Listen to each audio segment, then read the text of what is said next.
우리가 부활절 절기를 보내면서 드는 생각은 무엇입니까? 우리가 구원받은 것은 오직 하나님의 은혜 때문이구나 하는 것입니다. 우리의 구원은 하나님이 다 하셨습니다. 하나님께서 다 이루신 것입니다. 우리는 다만 그 하나님의 은혜에 대해서 믿음으로 받아들이면 되는 것입니다. 전 이와 같이 모든 구원을 다 이루신 그 하나님의 은혜를 알기 때문에 우리 교회 목회와 또 우리 교회 모든 사역에 있어서 역시 오직 우리 하나님께서 은혜 주시기를 가장 소망하면서 기도하고 있습니다. 하나님보다 앞장서려고 하지 않을 것이며 하나님께서 은혜로 이끄시는 바대로 저는 갈 것입니다. 거기에 순종할 것입니다. 그 신앙심 지금도 변함이 없습니다. 교회는 하나님의 것이요, 우리 교회의 머리는 바로 우리 주 예수 그리스도이시기 때문에 그러므로 하나님께서 일하실 수 있도록 마음껏 하나님께 내어드리고 겸손하게 하나님의 은혜를 구하는 것이 마땅한 바라고 저는 믿고 있기 때문인 것입니다. 역사적으로 세상의 모든 사람들이 하나님을 외면하고 하나님을 떠났고 그래서 하나님을 대적하는 자들로 온 세상이 되었습니다. 누가 그 사람들 중에 하나님의 백성으로 삼으려고 했습니까? 하나님 스스로였습니다. 하나님은 스스로 하나님의 백성을 만드시고자 먼저 아브라함의 가정을 부르셨죠. 그 이후에 야곱의 일행을 애굽 고센 땅에 들어가게 하셨고 그래서 큰 민족을 이루게 하셨습니다. 그런 다음에 하나님께서 직접 이스라엘을 이끌고 광야를 지나서 가나안 땅에 들어가게 하셨습니다.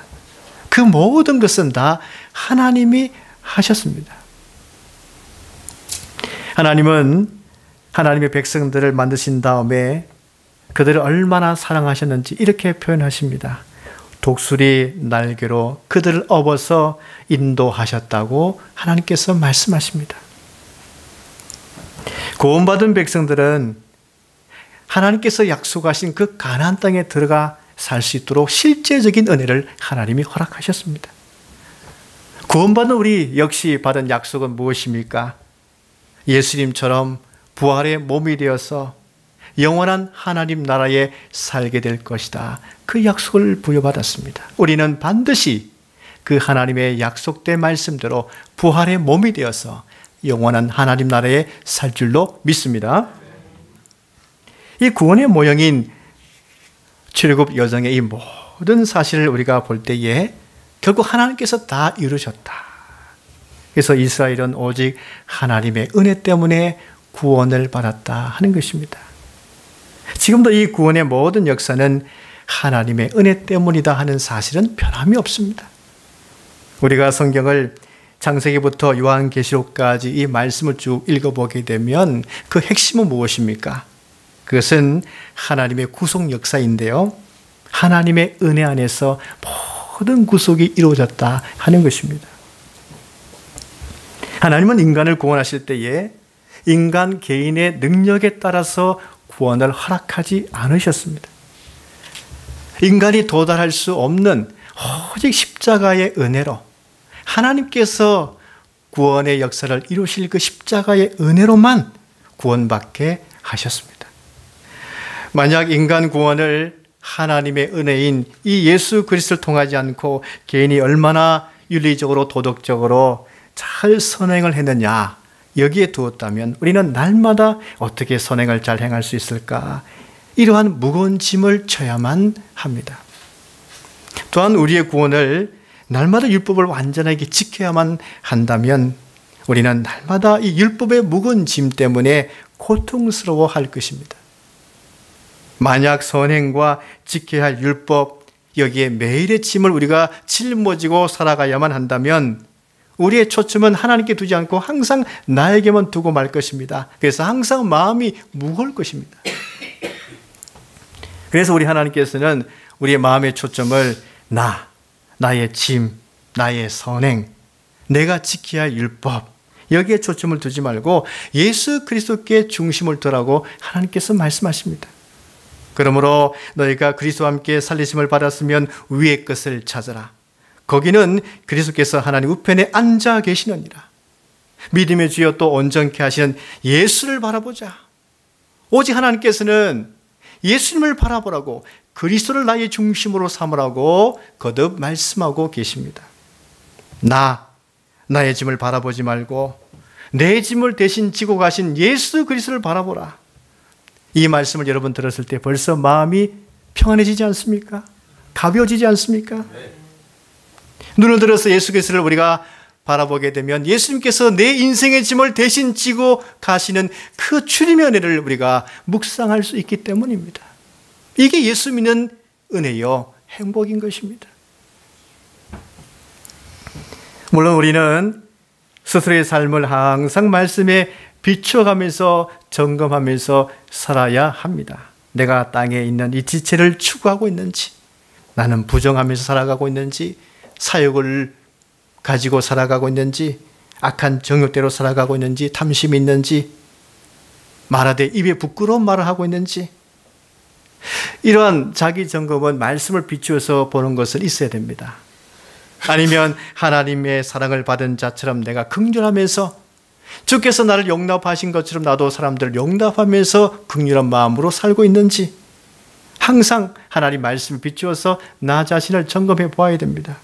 그러나 항상 우리의 삶의 중심은 내 인생의 짐을 지고 가는, 나의 부족함과 약함을, 내 무거운 짐을 지고 가시는 예수 그리스도께 두어야 하는 것입니다.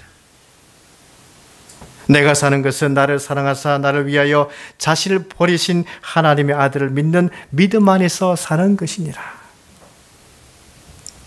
항상 예수 그리스도의 은혜와 사랑 안에 우리는 살아야 하는 것이죠. 우리가 예수 그리스도의 은혜에 딱 초점을 두게 되면요, 우리 마음의 복잡한 것도 다 잘 정돈됩니다. 그래서 삶이 복잡한 순간이 다가올 때마다 우리가 예수님을 자꾸만 바라보고 주님께 마음을 두게 되면 내 마음이 얼마나 평안해지고 좋아지는지, 깨끗해지는지, 그래서 우리가 복잡할 때마다 예수님께 자꾸 내 마음을 드리는 것이 중요합니다.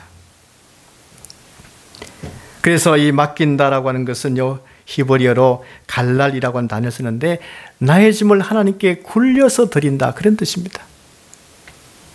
짐을 내가 짊어지러 가는 것이 예수 믿는 사람들의 모습이 아니라 내 짐을 하나님께 굴려드리는 것이 바로 하나님을 믿는 사람들의 모습이다 하는 것을 증거하고 있는 것이죠.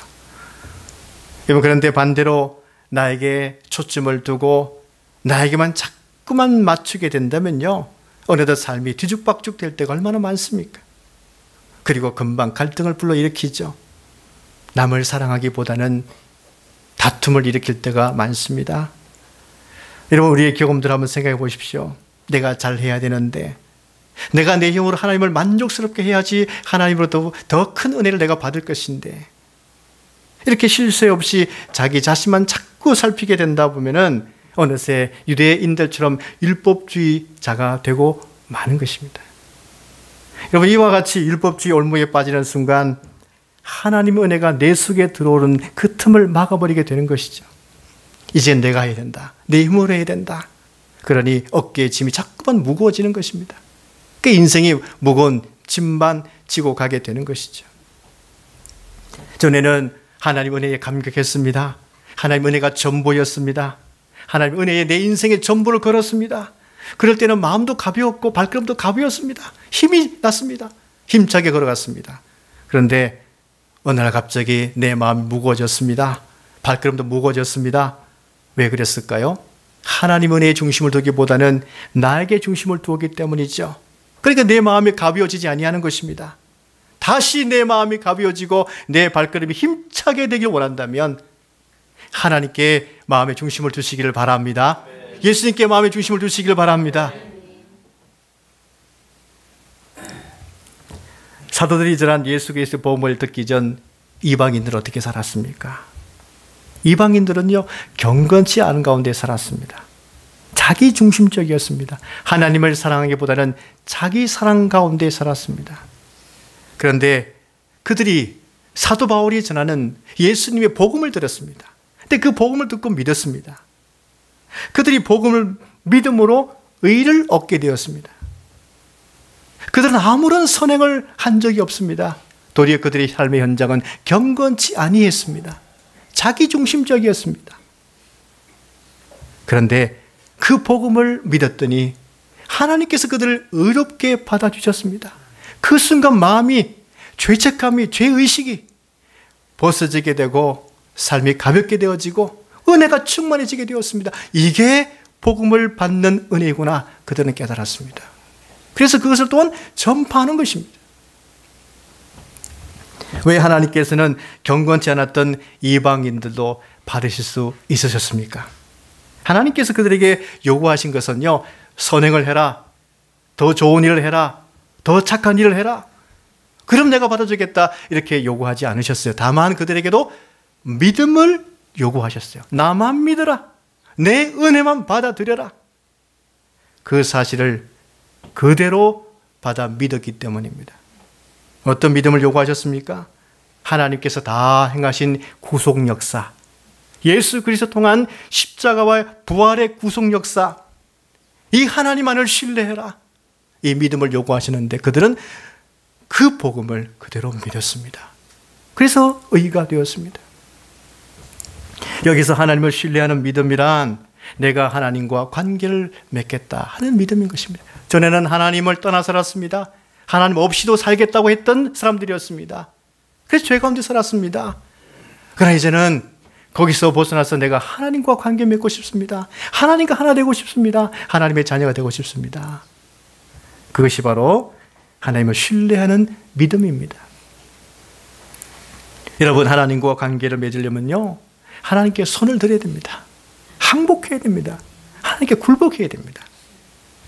이방인들이었지만 그들이 하나님과 관계 회복할 수 있었던 것은 하나님과 관계를 맺으려고 자신들이 하나님 앞에 겸손하게 엎드리고 항복했기 때문인 것입니다. 그러나 오늘 여기 나타나 있는 이스라엘은 어떠했습니까? 이스라엘은 의에 이르지 못했다고 기록하고 있습니다. 왜냐하면 하나님께서 요구하시는 믿음의 의를 따르지 않고 자꾸만 자기중심적으로 율법의 의를, 자기 의를 따르려고 했기 때문이죠. 율법의 의란 자기 행위를 의지하는 것을 말합니다. 나의 행위로 율법을 다 이뤄보겠다고 하는 그런 마음인 것입니다. 여러분, 이스라엘 사람들은 그 율법의 의에 도달했습니까? 도달하지 못했습니다. 왜냐하면요, 도달할 수 없는 너무 높은 수준의 목표를 잡았기 때문입니다. 그래서 하나님은 그건 아시고 하나님께서 믿음만을 요구하신 것이죠. 우리가 모처럼 휴가를 가지게 되면 아주 큰 목표를 잡죠. 시간도 많은데 책이나 실컷 보자 하면서 한 10권 정도 수북히 쌓아놓습니다. 책 좋아하는 분들 그런 마음, 그런 목적을 두지 않습니까? 그러나 결국 어떻게 됩니까? 겨우 한 권 정도 가고 마는 것이죠. 이런 모습을 곁에서 본 부인들은 어떻게 얘기할까요? 안타까운 표정으로 한마디 하지요. 과유불급이라. 뭐든지 지나치면 부족한 것만 못하다. 그렇게 얘기를 하지 않습니까?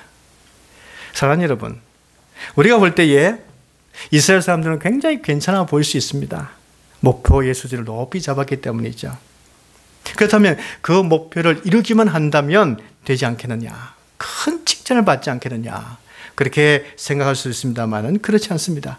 만약 그들이 그 목표를 달성했다 한다 하더라도 실격입니다. 왜냐하면 하나님 요구하신 것은 율법의 의가 아니라 바로 믿음의 의를 요구했기 때문입니다.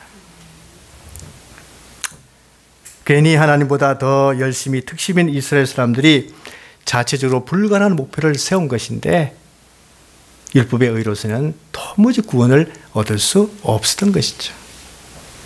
로마서 3장 30절 말씀 보면 이런 말씀이 기록되어 있습니다. 할례자도 믿음으로 말미암아 또한 무할례자도 믿음으로 말미암아 의롭다 하실 하나님은 한 분이시니라 말씀하고 있습니다.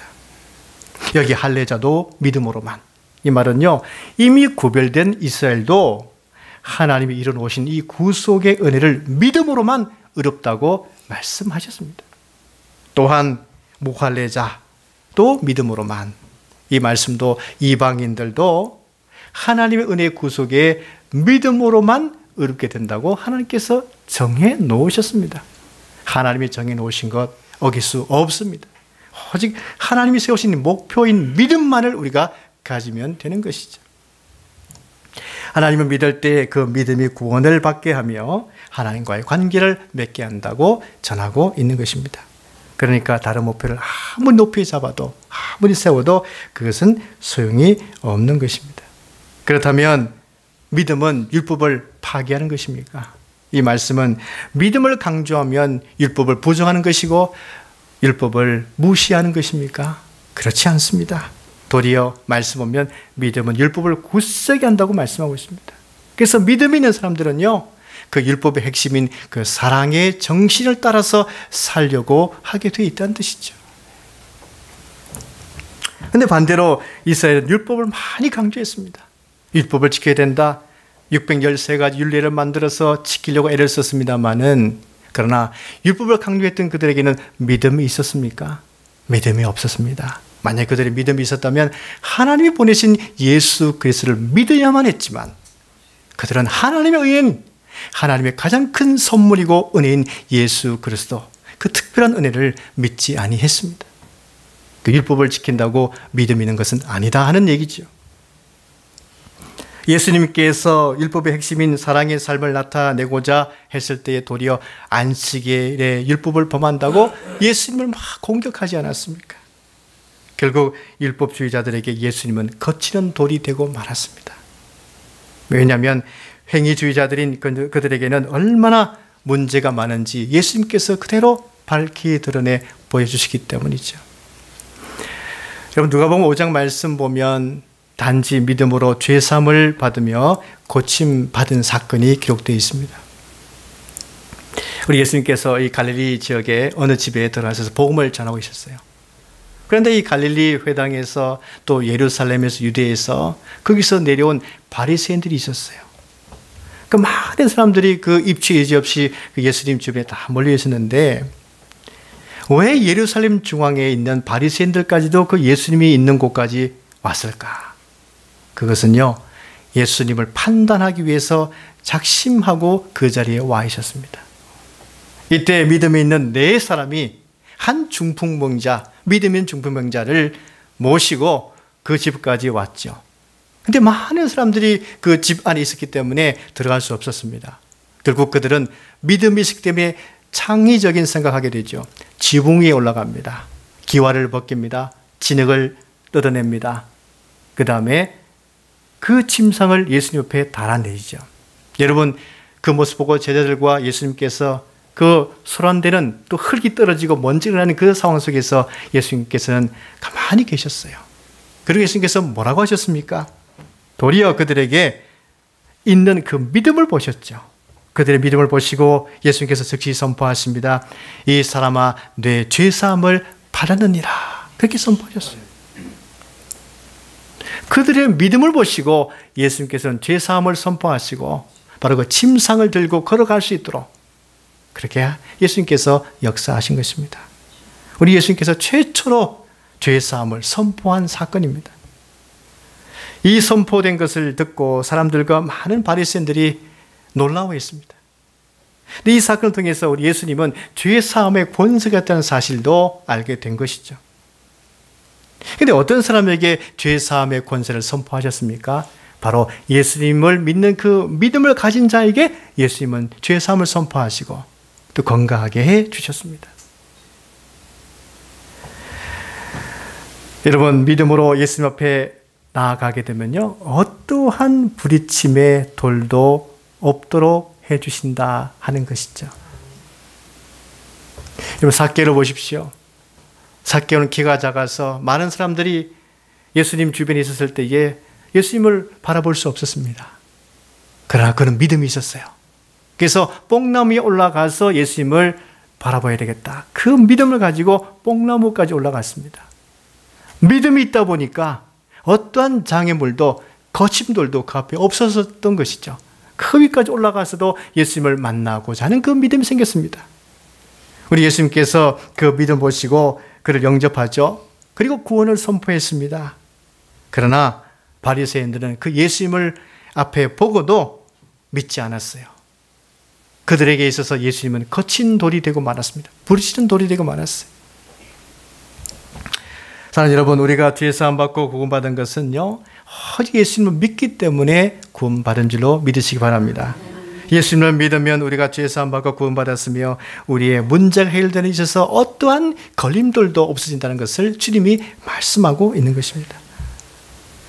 그래서 우리 예수님께서 원하시는 것은 율법의 행위가 아니라 바로 오직 믿음을 우리 예수님도 원하셨다. 하나님이 정하신 구원의 목표는 바로 믿음이라고 말씀하고 있는 것입니다. 오직 믿음으로 사시기를 바랍니다. 오늘 말씀에 33절 말씀 보시면 보라 내가 걸림돌과 거치는 바위를 시온에 두노니 그를 믿는 자는 부끄러움을 당하지 아니하리라 전하고 있죠. 하나님이 정하신 믿음의 의를 따라가면은 하나님께서 이 걸림돌을 다 제거해 주시고 의를 이룰 수 있도록, 그래서 구원을 받을 수 있도록 하나님께서 다 만들어 주신다고 전하고 계십니다. 이것이 올바른 지식입니다. 믿음으로 구원을 받을 수 있다. 이게 올바른 지식인데, 그러나 이스라엘 백성들은요, 올바른 지식과는 달리 잘못된 지식을 갖고 있었습니다. 우리의 행위로서 구원받을 수 있다는 이 잘못된 지식을 갖고 있었기 때문에 그들이 아무리 열심을 내어도 그것은 구원을 이룰 수 없는 지식이었습니다. 그래서 10장 2절 말씀 보면 내가 증언하노니 그들이 하나님께 열심히 있으나 올바른 지식을 따른 것이 아니니라 전하고 있죠. 이스라엘 사람들이 가장 잘못 알고 있었던 지식은 무엇이었습니까? 바울은 이 부분에 대해서 탄식하면서 고린도전서 1장과 2장에 전하고 있는데요. 그들이 가장 몰랐던 것은 하나님께서 이 인류를 구원하시기 위해서 선택하신 십자가, 이 십자가의 구속 역사를 그들은 이해하지 못했던 것입니다. 왜냐하면 당시 십자가를 진다라고 하는 것, 십자가상에 매달린다라고 하는 것은 큰 죄가 있어서 하나님께로부터 벌 받는 사람들이 당하는 것이 십자가였다고 생각했기 때문이죠. 물론 맞습니다. 그러나 하나님께서는 그 십자가를 통해서 은밀하게 구속의 역사, 구원의 지혜를 나타내셨습니다. 이 사실을 이스라엘 사람들은 계속 모르고 그래서 잘못된 지식으로 자신의 율법의 행위로 구원받겠다고 생각을 했던 것입니다. 하나님 우리를 살리시려고, 또한 세상을 만드시려고, 하나님의 자녀 삼으시려고 가장 비천한 자리, 비천한 상태 십자가에 못 박히셨습니다. 여러분, 우리 부모들 보십시오. 우리 자녀들이 잘 되게 하기 위해서, 자녀들을 성공시키기 위해서 어떤 비천한 자리까지도 다 내려가시는 분들이 바로 부모님들입니다. 온갖 어려움을 다 당해도 자식 잘 되기 위해서 온갖 수고를 다하는 분들이 바로 부모님들입니다. 하나님 아버지는 우리를 자녀 삼기 위해서 온갖 비천한 자리까지, 많은 사람들이 저주받은 곳이 바로 나무 십자가를 지는 것인데 그곳까지 하나님께서 친히 그 비천한 자리까지 친히 내려가셔서 우리를 살리셨다는 것입니다. 우리를 자녀 삼으셨다는 것입니다. 하나님께서 바로 예수 그리스도 통해서 이 율법의 모든 것을 다 이루셨다고 말씀하고 있죠. 그래서 하나님 은혜의 올바른 지식은 하나님께서 만들어진 구속 역사에 바로 믿음으로 받아들이는 것, 이 믿음의 지식만을 갖고 있는 것이 온전한 지식이요, 그것이 바로 우리에게 의가 된다고 전하고 있는 것입니다. 우리 모두 이 하나님의 은혜를 믿음으로 받아들임으로써 항상 온전한 구속과 의를 이루는 귀한 삶 되시기를 간절히 바랍니다.